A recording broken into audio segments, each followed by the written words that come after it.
Buenas tardes a todos, gracias por acercarse al Salón Meridiano, gracias también a los que están conectados a través del Webex.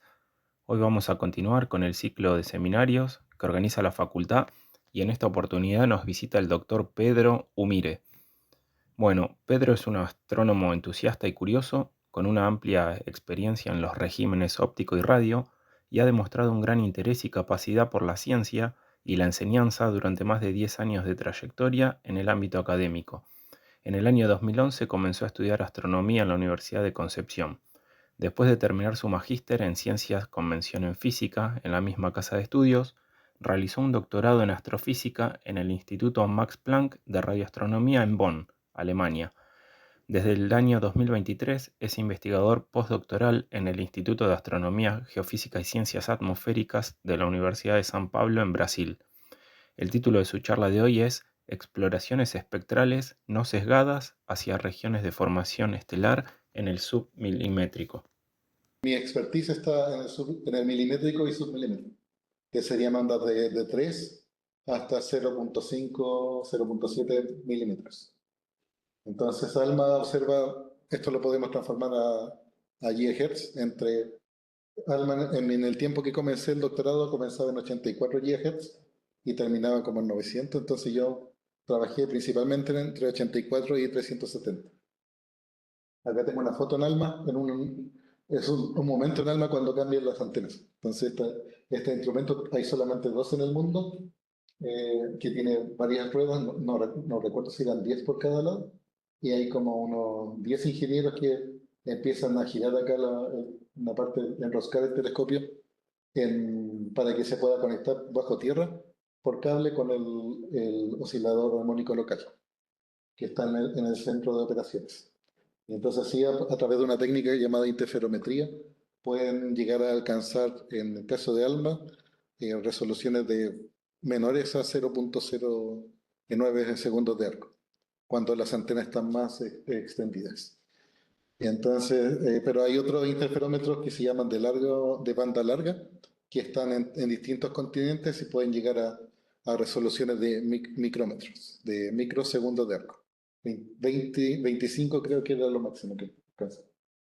Y acá muestro algunos objetos importantes para mi investigación, como es Karma 7, Karma 6, que son nubes moleculares jóvenes de baja masa, menores a 8 masas solares, en nuestra propia galaxia, en, en el cúmulo de Linz. Y acá en emisión, en Outflow, muestro algunas emisiones de jets observadas en CO, mientras que los rojos es continuo del submilimétrico también. Acá a la derecha muestro un sketch de la parte nuclear de NGC 253, que es este Starburst, una galaxia de brote estelar bastante famosa por su cercanía, está a 3.5 megaparsecs. Y acá en el sketch se ven, aquí hacen un zoom, 10 nubes moleculares gigantes, que son los principales objetos de estudio de nuestra colaboración, que se llama Alchemy, que es un programa largo de ALMA, que observó el submilimétrico, y le llamamos no sesgadas porque es un continuo desde 84 a 373 GHz, que luego voy a mostrar el espectro, pero normalmente las personas se centran en solo una línea espectral, por ejemplo CO, 13CO, pero acá la idea era considerar todas las moléculas que se pueden observar. Esta galaxia también se ha observado en rayos X, como tenemos aquí el outflow, que son solamente estelar. Hasta ahora no se ha comprobado un núcleo activo de galaxias aquí dentro, una GN. También en los 70 se observó una hidroxilo, una pluma de hidroxilo, que luego observé también con Muse. Está es bastante coincidente acá. Entonces tiene varios outflows, como se pueden ver aquí en contornos blancos para CO, y luego el submilimétrico aquí. Esta es una barra nuclear dentro de esta galaxia, y luego tenemos brazos espirales aquí, y por acá está la línea, las resonancias del Inland, que coinciden con los choques entre X1 y X2, que se llama entre la barra y los brazos espirales, donde se forman lo que se llama colisiones de entre nubes moleculares. ¿Por qué observar en el radio? Bueno, mientras que en el óptico, en el infrarrojo, uno observa las nebulosas como nebulosas oscuras cuando tiene mucho polvo y gas. Por ejemplo, acá se observa con Herschel solamente en absorción, porque todo este polvo está absorbiendo lo que está dentro. A través del radio podemos observar con alta resolución, mientras mayor frecuencia, mayor resolución, líneas moleculares. Entonces podemos saber lo que está ocurriendo dentro de esta nube molecular oscura y conocer la edad, por ejemplo, previo a 1 millón de años para una nube molecular que va a dar paso a una estrella. Entonces, si uno quiere saber la evolución estelar menor a 1 millón de años, tiene que irse sí o sí al radio. Y luego se va a observar en el infrarrojo y luego en el óptico. Entonces, acá abajo doy otro ejemplo de lo que se puede observar en ALMA, por ejemplo, contrario a lo que se puede observar con Herschel o Spitzer.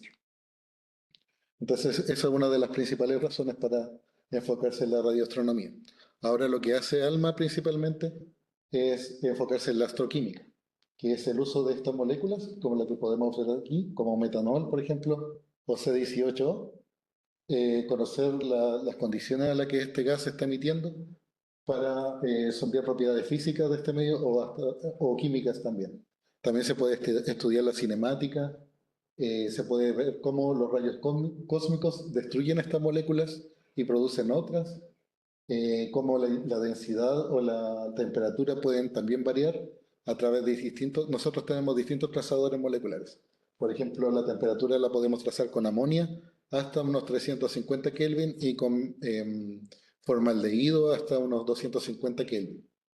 Y luego esta molécula se destruye, formaldehído se destruye primero y luego amonia, por ejemplo. Creo que esta misma galaxia fue observada con amonia y se llegó a una temperatura de hasta 450 Kelvin, mientras con formaldehído se tiene mejor sensitividad, pero solamente se pudo rastrear hasta 300, 280 por Jeff Mangum, por ejemplo. Y previamente con amonia por Rainer Mauersberger, que fue uno de mis profesores guías. Eh, entonces, principalmente uno puede detectar esta emisión en nubes de formación estelar, nubes, mientras que en otros lados, por ejemplo, acá uno no encuentra emisión. Aquí es muy difícil encontrar emisión en radio, por ejemplo, en estas partes que no están produciendo tantas estrellas, porque tenemos cierto límite de sensitividad y también un interferómetro tiene problema de pérdida de flujo porque están tratando de imitar un telescopio gigante, varias antenas más pequeñas, que tienen un área mucho menor, un área colectora de energía. Entonces, a través de esto también podemos investigar la historia de formación estelar, cómo distintas moléculas han evolucionado, han ido disminuyendo, aumentando, que es algo que voy a mostrar más adelante. Entonces tenemos el origen estelar, a través del radio podemos investigar distintas etapas de la vida del medio interestelar, culminando por ejemplo en discos protoplanetarios. Aquí tenemos el caso de HL Tau, que es como el estereotipo de disco protoplanetario. Esto es uno de las ramas que más se investigan actualmente con ALMA. Y tenemos esto, acá se ve como cierto material empieza a unirse para formar un planeta en el futuro y a dejar esta huella aquí en el disco protoplaneta. Y también sketch nos muestra los tipos de moléculas que se ven. Por ejemplo, primero se parte con el hielo y el polvo en una nube molecular con hidrógeno molecular, monóxido de carbono, HCO más. Luego, estas moléculas empiezan del polvo, a través de choques o de radiación infrarroja, se emitan a la fase gaseosa, que es desde donde nosotros podemos observar. Mientras están en el polvo incrustados, solamente podemos observarlo en el infrarrojo, pero más adelante, cuando están ya en su etapa de gaseosa, lo podemos observar a través del radio, de las ondas de radio. Por ejemplo, acá tengo otro sketch donde, por ejemplo, a 20 Kelvin solamente podemos observar cierta cantidad de moléculas, las más básicas y menos complejas, como son CO, N2, oxígeno, que están en el fase sólida, en el hielo. Y luego a través de choques pueden ocurrir algo que se llama desorpción, que es como salir de la fase de una roca a través de sus poros, pero solamente por fricción, por efecto de fuerza, sino de sublimación. Mientras que luego desde 200 Kelvin en adelante, a través de la sublimación del hielo y polvo, estas moléculas empiezan a estar en la fase gaseosa y la podemos observar. Y una de las moléculas más fuertes que vemos es agua, metanol, amonio y otras, H2, y esta molécula de agua. Entonces esto le llamamos hot cores. Cuando una estrella está naciendo, emite mucha radiación UV, emite flujo hacia afuera de estelares, y uno de los trazadores de estos choques entre el jet y la nube de gas que lo envuelve es esa io, que es una molécula que soporta velocidades muy altas, mayores a 30 kilómetros por segundo, sin destruirse, y también temperaturas muy altas. Por lo tanto, es un buen trazador de choques, a contrario de, por ejemplo, HNCO, que es otra molécula que también aparece en choques, pero que no sobrevive a temperaturas o velocidades muy altas, y por lo tanto nos da una idea de detectar el medio interestelar cuando tiene estas condiciones menores, más suaves, por decirlo de alguna forma. Ah, bueno, hay ciertas personas que a través de estas moléculas están buscando moléculas cada vez más complejas, incluso algunos indicadores de vida, como el trabajo de Víctor Rivila, que puedo dar la referencia después si quiero. Entonces, a través de la química del medio interestelar, que es bastante rica en el radio, en el submilimétrico, se pueden dar un diagnóstico de procesos químicos. Por ejemplo, choques, como le hablaba, de SIO a gran escala, radiación ultravioleta, por ejemplo, con H2C, de rayos X y rayos cósmicos. Por ejemplo, CN aumenta su abundancia, o sea, la línea es más fuerte cuando hay rayos cósmicos, o hay otras que se destruyen. También hay trazadores de gas denso como monóxido de azufre, CS, y sus isótopos, como bueno, C siempre es carbono 12C, también existe C34S, C36S, todos esos son isotopólogos, que son moléculas que tienen más cantidad de neutrones.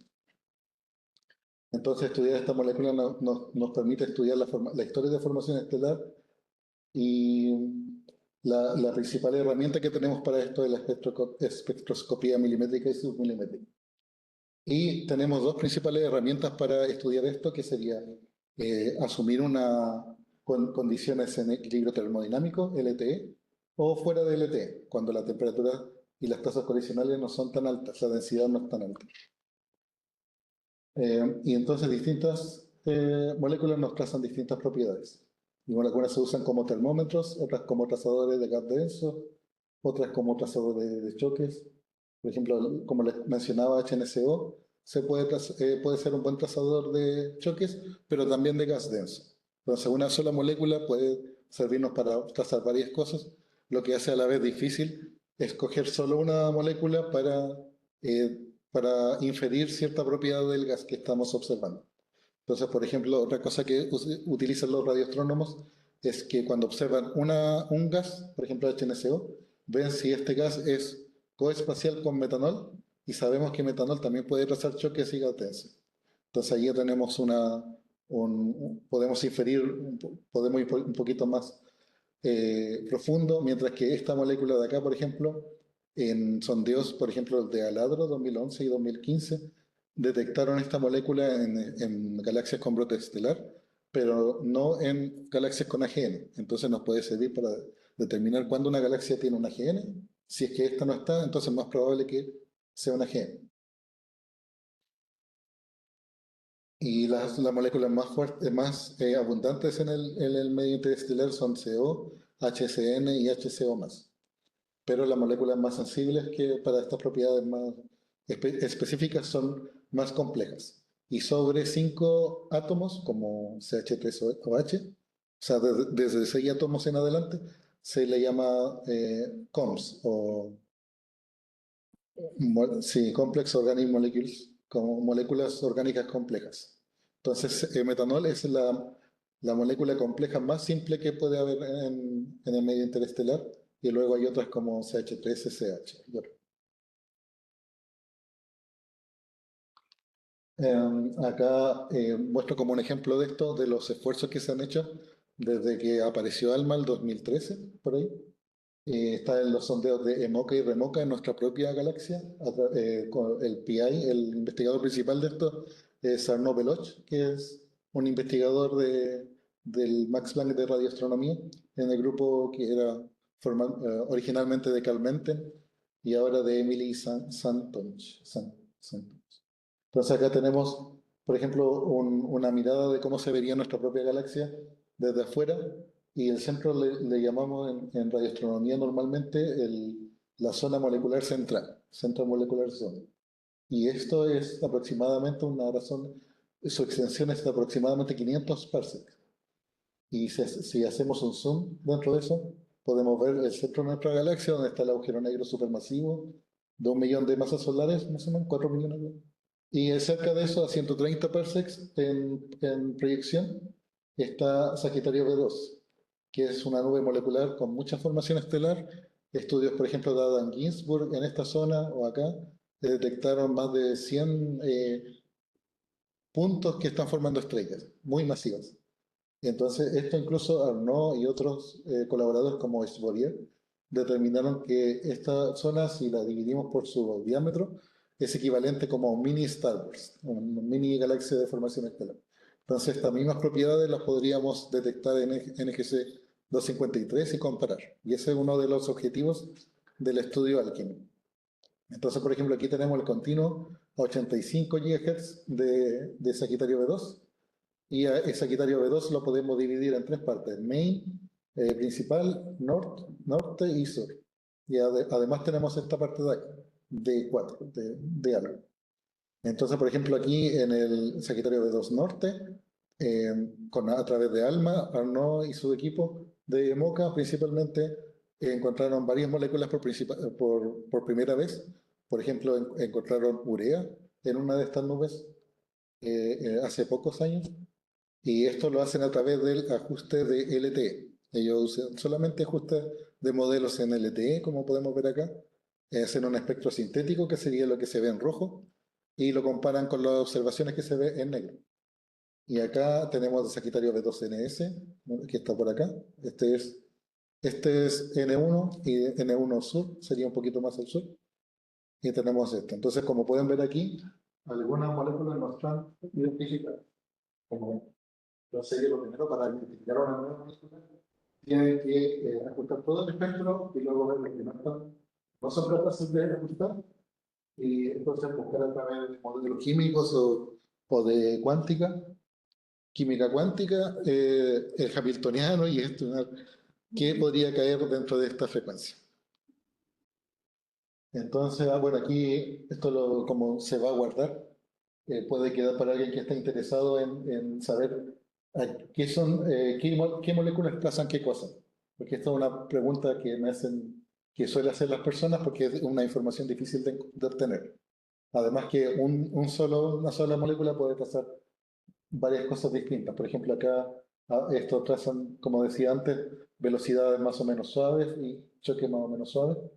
Esto es bueno es abundante en galaxias de formación estelar, pero no en AGN. Entonces, un marcador potente para distinguir actividad nuclear, como el diagrama BPT, por ejemplo. HCN y CN son buenos para trazar la radiación, el nivel de rayos cósmicos, outflow rayos cósmicos. Entonces pueden también, por ejemplo, HCN sobre HCO más. Esa razón de líneas fue propuesta en los 2000, 2008. Por ejemplo, hay un paper muy famoso de Melanie Cripps, de que usando la razón HCN, HCO más, encontraron que es mayor o menor para genes, y distingue muy bien a genes de Starburst. Pero últimamente esto se ha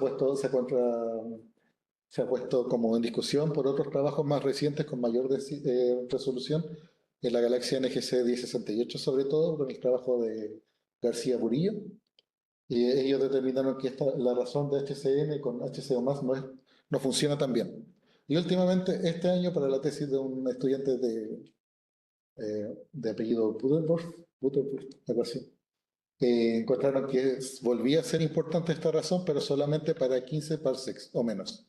Entonces se necesita mucha resolución para distinguir el AGN, porque además el AGN suele estar rodeado de un disco de formación estelar.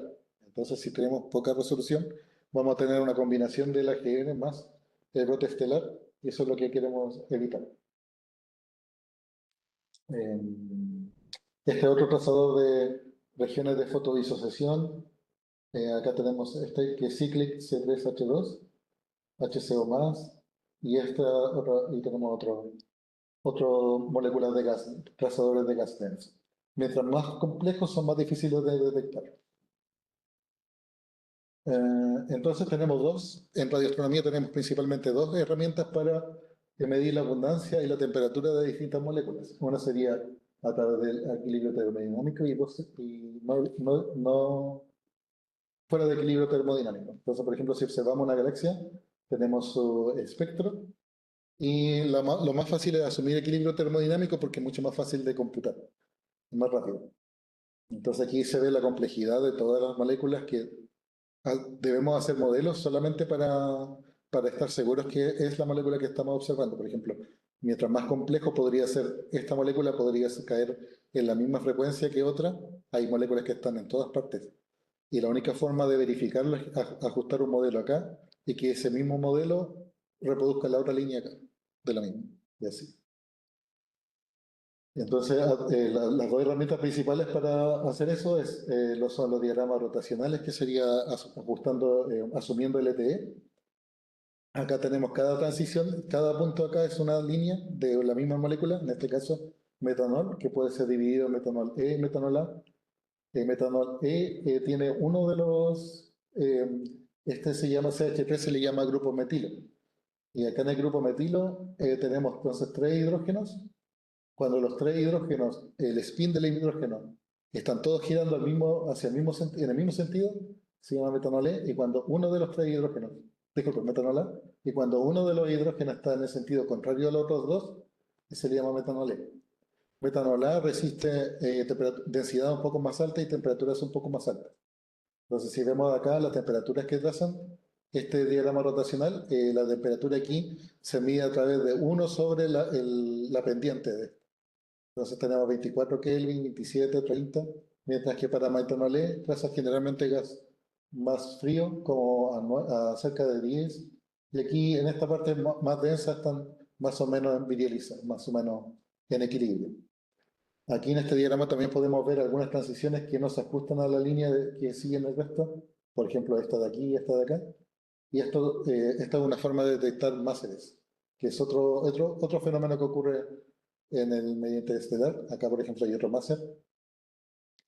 El problema es que aquí ajustamos una línea y esa línea puede contener información de otra línea, otra molécula que caiga en la misma frecuencia. Por ejemplo, esta podría estar mezclada con otra y simplemente este diagrama rotacional viene del ajuste gaussiano de esa línea. Entonces pueden ser dos mezcladas y eso aumentar un poco y producir este scatter. También el punto acá donde cae en cero nos dice la densidad del medio. Por ejemplo, aquí está 10 a la 14, que sería esto multiplicado por cierto factor. Entonces, la pendiente y el coeficiente de posición nos dan la temperatura y la densidad respectivamente. A través de los diagramas rotacionales, por ejemplo, podemos ver que con distintas pendientes significan distintas temperaturas. Ahora, ¿cuál sería la razón para que una molécula siguiera dos temperaturas distintas? O la posibilidad mayor, como estamos observando un objeto extragaláctico con menor resolución angular y espectral, es que sea un choque de nubes moleculares. Una nube molecular tendría una temperatura mayor a la otra. Y al estar los dos en nuestra línea de visión, veríamos el choque a través de una diferencia de pendiente, mientras que cuando haya solo una nube molecular, o estas estén más o menos virializadas, o estén como en equilibrio, no con choques, se vería solamente una línea. Y lo que encontramos esta es la misma región central molecular de NGC 253, vemos que la razón de SIO sobre HNSO, que trazaría choques fuertes sobre choques débiles, o sea, aquí hay más choques fuertes y aquí están los choques más débiles. Los choques más fuertes serían cuando hay mayor diferencia de temperatura, diferencia de pendiente, y los choques más débiles sería cuando realmente no hay choques, o muy poco. Y lo que determinamos también es que, y encontramos que los másteres de metanol, que ya se conocen en nuestra galaxia y que se sabe que están energizados por choques, aparecen justamente en estas regiones, mientras que las otras están en equilibrio termodinámico. Acá el otro, además de diagramas rotacionales, como les decía, también uno puede modelar el espectro. Acá el modelado está en verde y las observaciones están en negro. Y acá me gusta este paper porque muestra cada molécula con un color distinto, se ve bien bonito.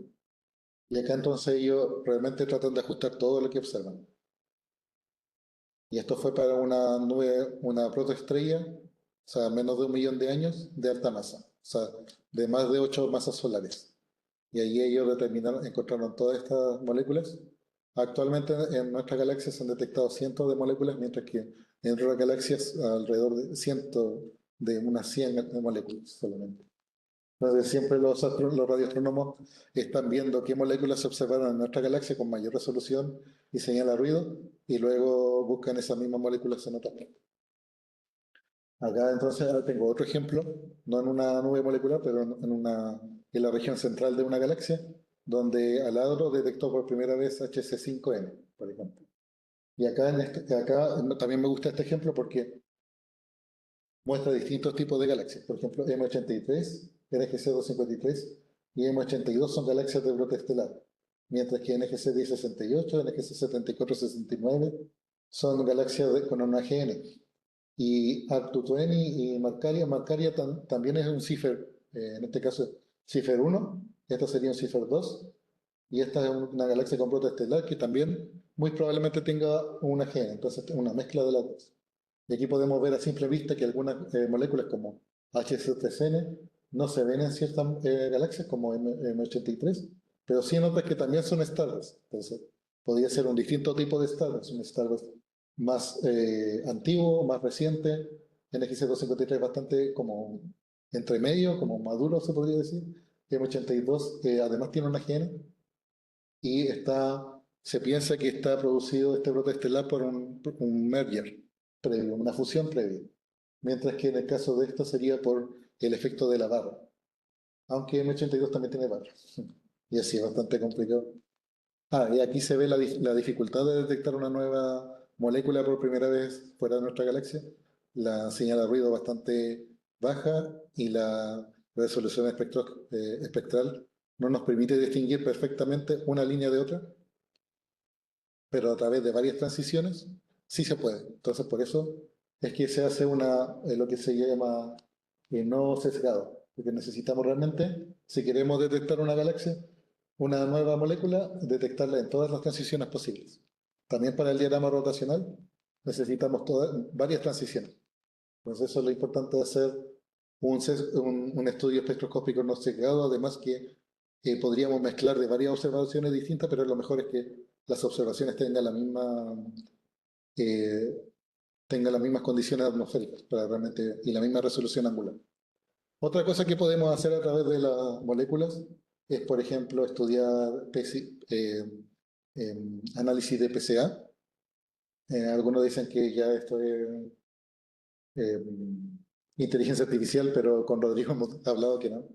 Simplemente una forma de ordenar distintas líneas para ver cuáles son más importantes. Entonces aquí el trabajo de un grupo de Japón, Nanase Harada y Okubo, por ejemplo, estudiaron estas galaxias, una Stardust y una GN, y vieron cómo, tomando en cuenta todas las líneas, todas las transiciones, y usando análisis de PCA, cómo estas líneas, el conjunto de líneas, aumenta o disminuye cuando tenemos un brazo espiral con estrellas o cuando tenemos el efecto del outflow de la GN. Y esto me parece muy interesante. Esto sería, por ejemplo, con el componente 3, que ya es un porcentaje muy mínimo del análisis PCA. Por ejemplo, el componente 2 en este caso fue del 9% de importancia, pero ya nos dice, nos divide, como hicieron los análisis con choques, dónde hay choques, por ejemplo, de nubes moleculares y dónde hay mayor radiación de mayor cantidad de regiones con fotos de disociación. Y a través de esto, por ejemplo, para esta galaxia, la NASA encontró que podíamos dividir todas estas componentes y asociarlas a algo. Esto ya es una cosa, el PCA no piensa por sí mismo cómo asociar las moléculas, es luego uno, a través de estudios previos, comparando las moléculas que se ven, con qué la podemos asociar. Entonces, por ejemplo, estas moléculas se conocen que se ocurren, que emergen en otra galaxia donde el brote estelar es joven, mientras que aquí no tiene ninguna asociación, y aquí estas líneas se ven más, por ejemplo, en galaxias con brote estelar, pero que llevan más tiempo, no son tan recientes. Otra cosa que podemos hacer, aquí me puse a estudiar, quería informarles de varias cosas que se pueden hacer, es algo que se llama astroarqueología, que es comparar isótopos de distintas moléculas a través por ejemplo, a lo largo de nuestra galaxia, para ver cuándo son más abundantes y menos abundantes. Entonces aquí uno sabe que durante el estado de una estrella, en una supernova, se emite 12C y 13C. 12C sería la especie principal, que estaba ya de estrellas anteriores. Una estrella más reciente capturó este carbono neutro de su nube molecular donde nació y formó 13C. Entonces, donde haya mayor cantidad de tiempo, donde pase más tiempo, vamos a encontrar mayor cantidad de 13C comparado con 12C que se podría pensar que es una constante. Entonces, todo 13C, donde sea más abundante, esta razón va a disminuir. Y esto está en perfecta coincidencia con la evolución actual, que se piensa que nuestra galaxia se formó primero en el núcleo y luego se fue formando a través de fusiones con otra galaxia, fue creciendo. Entonces primero se formó el núcleo de nuestra galaxia, donde están las condiciones el material más antiguo, con más reprocesamiento de 12C hacia 13C, y luego llegaron otras galaxias satélites por ejemplo, nosotros estamos acá en el Sol. Esta sería la abundancia del Sol. Esto se puede hacer para carbono, nitrógeno, oxígeno, moléculas que se forman, átomos que se forman en estrellas de baja masa como el Sol, pero también se puede hacer con otras moléculas como azufre que se formaron en estrellas de alta masa, en supernovas que le llaman core collapse supernova, como supernova tipo 2. El 34S y 36S son más abundantes. Entonces, uno podría pensar, tratar de hacer lo mismo. Y esto es lo que encontramos en un estudio reciente del 2022, perdón, el 2020. Comparamos todas las observaciones en el disco galáctico a través de modelos astroquímicos de Kobayashi y nuestras propias observaciones de Sagitario B2N, las nubes translúcidas hacia la Sagitario B2N que se ve a través de absorción, y la nube a 50 kilómetros por segundo. Y obtuvimos esto a muy alta resolución a través de 13C34S, que es un doble isotopólogo, por lo tanto no sufre de efectos de opacidad, y detectamos que esta tendencia previa se detiene alrededor de 3 kiloparsecs al menos, y luego sube. Una explicación para esto, comparando con, por ejemplo, estudios en el óptico, donde tenemos muchas más observaciones y también es difícil detectar estrellas de alta masa aquí, es comparando con estos estudios, vimos que también hay como un plató que le llaman, una constante aquí, y luego vuelve a subir o bajar acá, porque la metalicidad estaría en el denominador aquí en el 34. Entonces, haciendo este ejercicio y comparando con lo que se sabe en óptico, por ejemplo, sabemos que esto podría ser el efecto probablemente de la barra de nuestra galaxia, cuyo final está a más o menos 4 kiloparsecs. Entonces, esta barra podría mover el material que forma las estrellas al sur hacia el centro, o el gas que dejó hacia el centro. Entonces, por eso tendríamos una metalicidad similar a la de nuestra propia vecindad solar en el centro. Otra posibilidad sería que en el centro se volvieran a formar más estrellas, más recientes, a través de gas polvo más primitivo, pero de polvo interestelar más primitivo, pero menos probable. Entonces, para compararlo realmente, uno tiene que pensar que 34S sería realmente más metalicidad, y luego podríamos hacer este ejercicio y veríamos una tendencia similar con la metalicidad aquí y la pendiente acá. Y ahora, actualmente, estuve viendo papers más recientes, se ve un alto scatter, pero también se ve este aumento. Se ve mucho scatter para carbono, pero sigue habiendo una tendencia general. Y para azufre, azufre no, sí, aquí está. Azufre sigue habiendo una tendencia un poquito hacia arriba, pero con más datos se pierde, no se ve tan empinado aquí. Otra de las cosas que podemos hacer en radioastronomía es, por ejemplo, ver la evolución estelar a través de masas como son de metanol o de agua o de hidroxilo. Pero últimamente hemos visto que esto no se cumple para estrellas de baja masa al menos, y es muy difícil de ver en estrellas de alta masa. Pero debido a los choques, uno esperaría primero ver clase 1 metanol, luego debido a la radiación infrarroja, clase 2, luego agua, más de agua, de hidroxilo y luego regiones H2 ultra compactas. Y además de eso, de simplemente observar lo que estamos, distintos espectros de distintos objetos, hay varios grupos que están trabajando directamente con los modelos astroquímicos. Entonces ellos pueden ver, por ejemplo, cómo variaría ciertas moléculas con distinta cantidad de rayos cósmicos. Por ejemplo, si estamos cerca de un AGN o cerca de una estrella, qué moléculas deberían aumentar su abundancia comparado con regiones que no estén tan afectadas por radiación UV. Entonces aquí, por ejemplo, podemos ver que H2O más aumenta y luego desde cierta región disminuye. Comparando estos modelos con la abundancia que detectamos en nuestros espectros, podríamos saber, por ejemplo, la cantidad de rayos cósmicos que tenemos. Si observamos que H3 más, por ejemplo, está más abundante que H3O más, podríamos inferir que estamos en esta región, o por ejemplo, si por ejemplo C2 es más abundante que NH2 más, entonces estamos a una tasa de ionización mayor a 10 a la menos 14, por ejemplo. Mientras que si vemos que NH2 más es más abundante que C2, podríamos ver que estamos a una tasa de ionización menor a 10 a la menos 14. Lo mismo podemos hacer con el tiempo.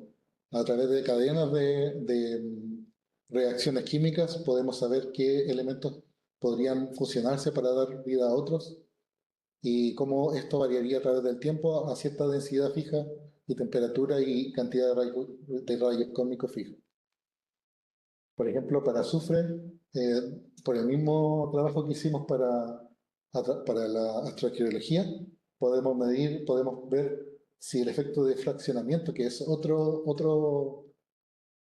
otra cosa que tenemos que considerar en astroquímica, porque cuando vemos 32S sobre 34S, eso sería como lo ideal. Pero, ¿qué pasaría si CS, esa molécula de CS, eh, el azufre 34 se fuera hacia otra molécula? Eso le llamamos fraccionamiento.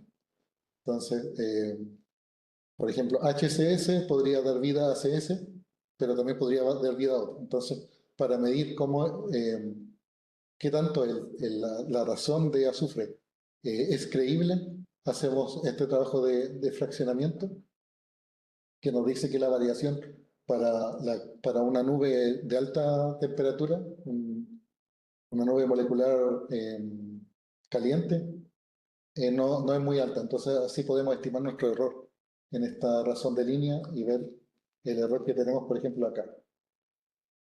Saber que si estamos midiendo, por ejemplo, 32S sobre 34S, esta razón de línea es realmente es un valor que es significativo, que nos dice cuánto 34S hay sobre 32S realmente, y no que ese 34S se fue hacia otra molécula. Espero que se entienda un poco complicado.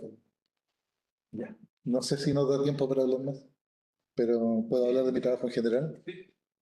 Bueno, pues aquí traté de darle un resumen de de las cosas más llamativas que he aprendido en radioastronomía y también puedo hablarles como un poco para terminar del propio trabajo que he hecho yo sobre esto. Entonces yo partí en Concepción estudiando una GN, pero en el óptico, donde fuimos capaces de dividir la componente, la línea de emisión del gas ionizado en este caso, en una o dos componentes gaussianas. Cuando se divide en solo una componente gaussiana, vemos que que sería lo azul acá, o lo verde, perdón, lo verde, vemos que se coincide con la velocidad de las estrellas, y con el nitrógeno 2. Mientras que cuando dividimos esto en dos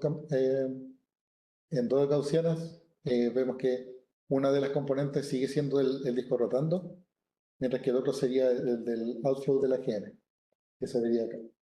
Entonces, una de las razones por las que podríamos estar viendo solamente un jet de AGN sería si el outflow está inclinado a unos 10 grados hacia nosotros. Y los otros trabajos ya le hablaba de la astroquímica y finalmente el trabajo más largo fue sobre la detección de nuevas transiciones de máseres de metanol en otra galaxia. Antes solamente se conocían 5 transiciones en otra galaxia y luego ya detectamos 6 transiciones más por primera vez. Mis colaboradores principales actualmente es el grupo de SPLAST, que es un survey fotométrico que planea observar 9.300 grados cuadrados del cielo en el hemisferio sur. También en el hemisferio norte existe un trabajo similar llamado JPLAS en España, y SPLAST utiliza 12 bandas fotométricas para observar todo el cielo. Acá en rojo se ve lo que ya estaba observado para el 2019 y en plomo se ve lo que se planifica observar. Y esto está mucho más avanzado. Y lo del survey de Alchemy consiste alrededor de 300 horas de ALMA, que van de 84 a 373 GHz en las bandas 3 a 7 y consiste en estudiar esta parte de una galaxia con un brote estelar nuclear. Y lo que se espera es tener un template, una plantilla estelar de esta galaxia y luego observar otra galaxia y comparar. Lo que estoy haciendo como postdoc desde 2023 es observar otras nubes moleculares de baja masa en nuestra propia galaxia para descubrir otras transiciones de metanol que pueden tener ciertas condiciones especiales y darnos una idea de la temperatura o densidad que vemos en estas regiones, que ocurren en estas regiones. Para eso utilicé con un grupo de colaboradores, principalmente de México, el telescopio APEX, a dos frecuencias distintas, 181 y 327, por ahí, que nos dan dos resoluciones distintas. Este mismo muestreo de 20 estrellas de baja masa nos sirvió para detectar máseres de agua y comparar cuándo emergen máseres de agua y cuándo emergen máseres de metanol. Para eso ocupamos ajustes de SET, de distribución de energía espectral, y de acuerdo con su peak en el infrarrojo lejano, determinamos la temperatura del polvo difuso y de la nube molecular.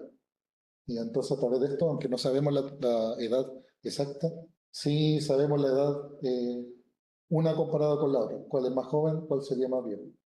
Y entonces detectamos que los máseres de agua ocurren primero, o sea, veríamos primero máseres de agua y después metanol, contrario a lo que esperábamos con estos trabajos teóricos de Ellingsen o de Rey, que esperan primero ver máseres de metanol y luego de agua.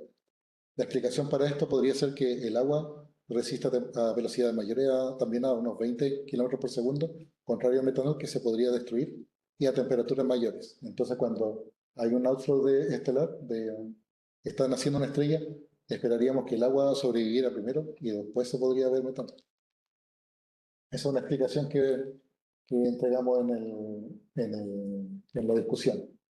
Y para el futuro, lo que espero hacer es observar M82, que ya observamos con el interferómetro en los Alpes, en Francia, de un trabajo previo, un estudiante de doctorado previo a mí, eh, Celine Chidiac, el 2013, y luego se juntó con datos del mismo interferómetro, pero con algunas antenas adicionales, cambió su nombre a NOEMA, y de 2016. Entonces, combinando esos dos, tenemos bastante sensitividad entre a 3 milímetros, y con el SMA estamos observando, un amigo mío está observando a 1,5 milímetros. Entonces, con esto tendríamos un rango de frecuencia similar a lo de Alchemy, pero para otra galaxia.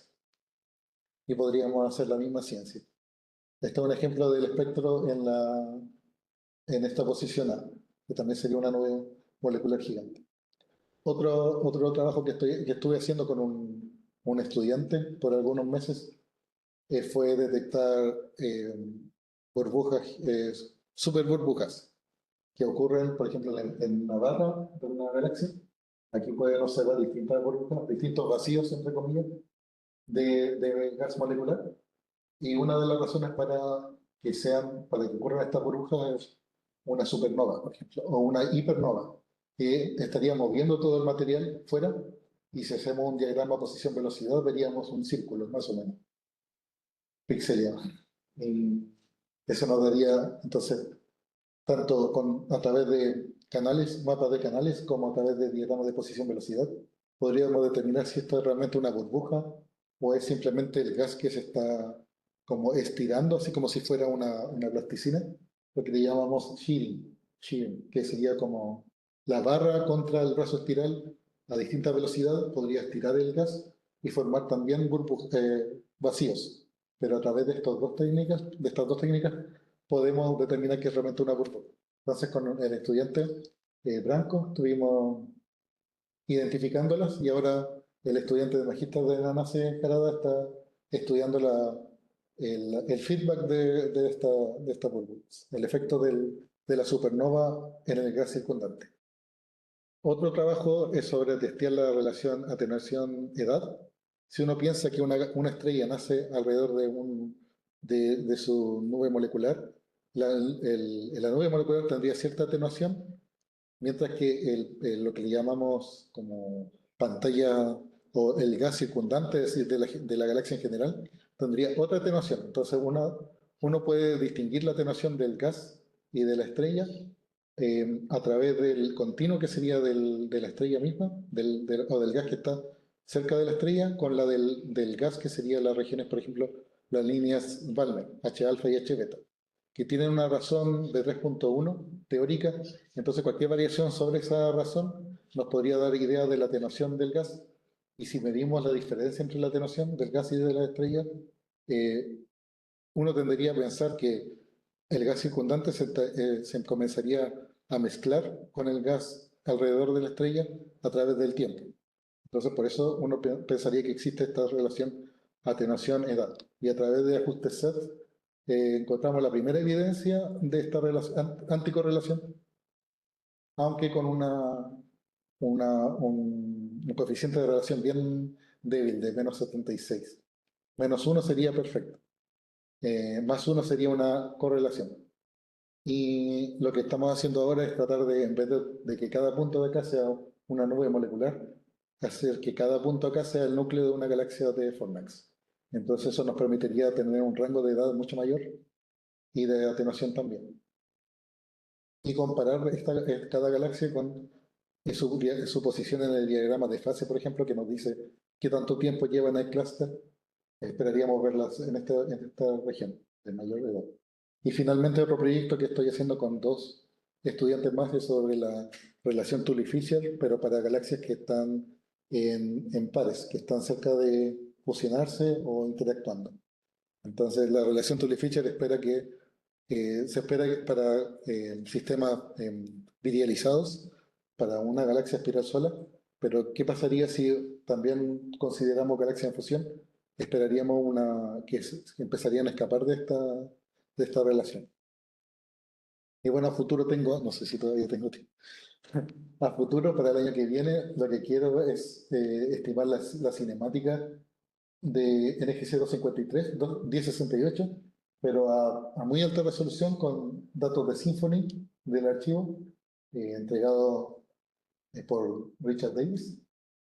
Si ven acá, la resolución es mucho menor a un segundo de arco. Entonces, esto nos permite ver cómo el jet de la GN estaría afectando el gas circundante del disco circunnuclear.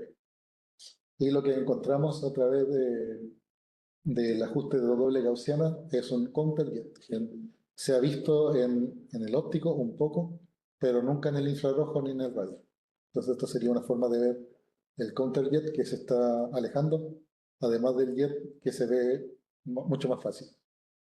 Y también he adquirido datos de varios otros telescopios a través de varias colaboraciones para hacer un ajuste, un ajuste espectral del infrarrojo al radio a, a resoluciones mayores a un segundo de arco para hacer un set en cada punto acá o en cada cantidad de sparks se les podría hacer un binning y hacer un ajuste set y, por ejemplo, ver si aquí hay formación estelar producido por el efecto del jet en la nube molecular acá, o que se evite la formación estelar acá comparado con el resto del disco circunnuclear.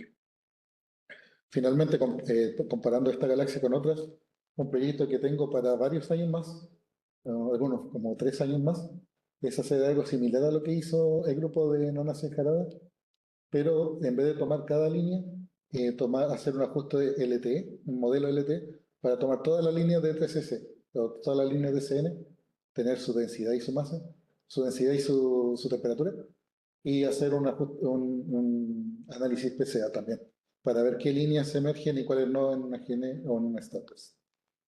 Sí.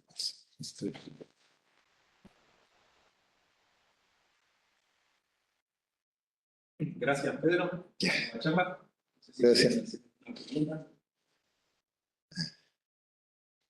Pero estas galaxias que nos están contando para poder discernir si hay un poco, si lo que está preguntando ahí, si tienen AGN o es la formación estelar activa, en ese sentido, sí. O sea, todas esas galaxias que vos estabas hablando, ¿a qué distancia están? O por ahí la pregunta sería, si uno quisiera construir una muestra, Sí. y pedir turno con algo, hasta qué distancia debería estar la galaxia para poder tener estatus. Sí, bueno.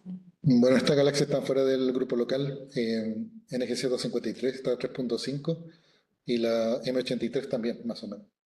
Entonces, al menos con ALMA tenemos una resolución de unos 60 parsecs. Al menos sin que sean lo mejor que tenga ALMA. Con ALMA se podría llegar hasta 15 parsecs sé que ha llegado. Pero ya tenemos una resolución eh, que nos permite, por ejemplo, estos son 500 parsecs en NGC 1068, entonces ya tenemos suficiente para distinguir el AGN del disco que está con brote estelar, al menos. Entonces no se requiere súper alta resolución, ¿sí? Porque es gracias a que son cercanas. Sí. ¿Otra pregunta? Sí. ¿Qué es un análisis especial? Aquí en el análisis PCA, ¿a dónde está? No creo que lo muestro más adelante.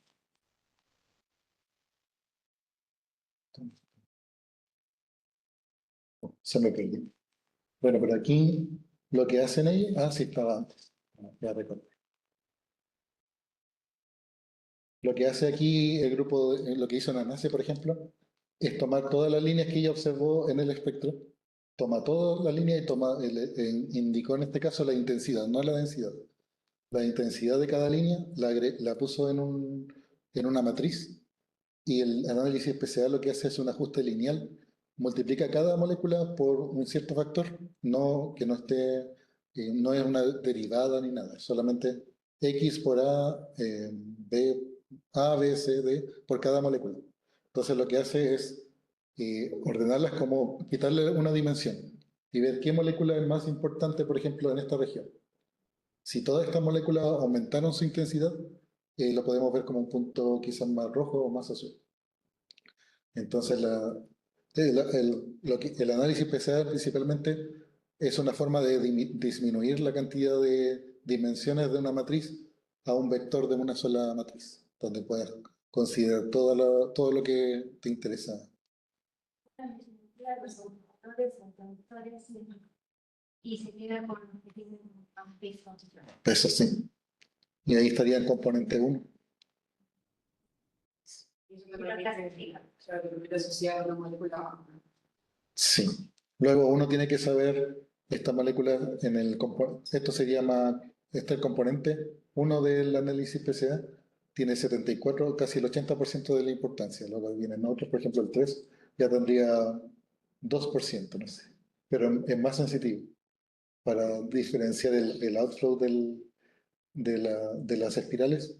Pero ahí luego depende del astrónomo decir esta molécula a qué se debe, de estudios previos. Esa yo, por ejemplo, sabemos que traza choques. Entonces, por eso. Sí. Ya, de nada. Bueno, le agradecemos otra vez a Gracias.